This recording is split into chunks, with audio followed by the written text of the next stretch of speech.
100 साल का एक बुजुर्ग खुद को जिंदा दफनाने जा रहा था, लेकिन किस्मत ने अचानक करवट ली। मिट्टी खोदते खोदते उसे एक सोने का टुकड़ा मिला।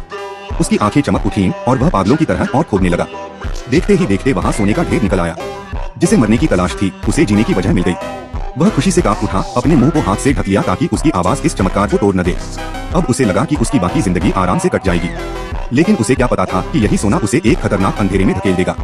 सारा सोना लेकर वह शहर की ओर निकल पड़ा, नई जिंदगी शुरू करने के इरादे से। तभी रास्ते में हार चुकी सेना के कुछ सैनिकों ने उसे रोक लिया। जैसे ही उन्होंने सोना देखा, वे उस पर टूट पड़े। बुजुर्ग अंदर ही अंदर गुस्से से जल रहा था, लेकिन इतने सैनिकों के सामने वह कुछ नहीं कर पाया। पर हद तो तब हो गई जब सैनिकों ने न सिर्फ उसका सोना छीन लिया, बल्कि उसके प्यारे कुत्ते को भी नहीं छोड़ा।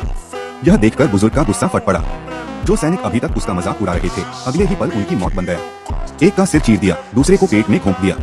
गोलियों की बौछार शुरू हो गई, लेकिन अफरा तफरी में सैनिक एक दूसरे को ही मार बैठे। कुछ ही पलों में सब खत्म हो गया, लेकिन खतरा अभी टला नहीं था। दूर से टैंक की आवाज गूंजने लगी। बुजुर्ग को समझ आ गया कि अब यहाँ रुकना मौत को बुलाना है, और वह तुरंत भाग खड़ा हुआ। उधर कमांडर ने उसका पीछा नहीं किया, क्योंकि उसे पता था कि आगे का रास्ता बारूदी सुरंगों से भरा हुआ है।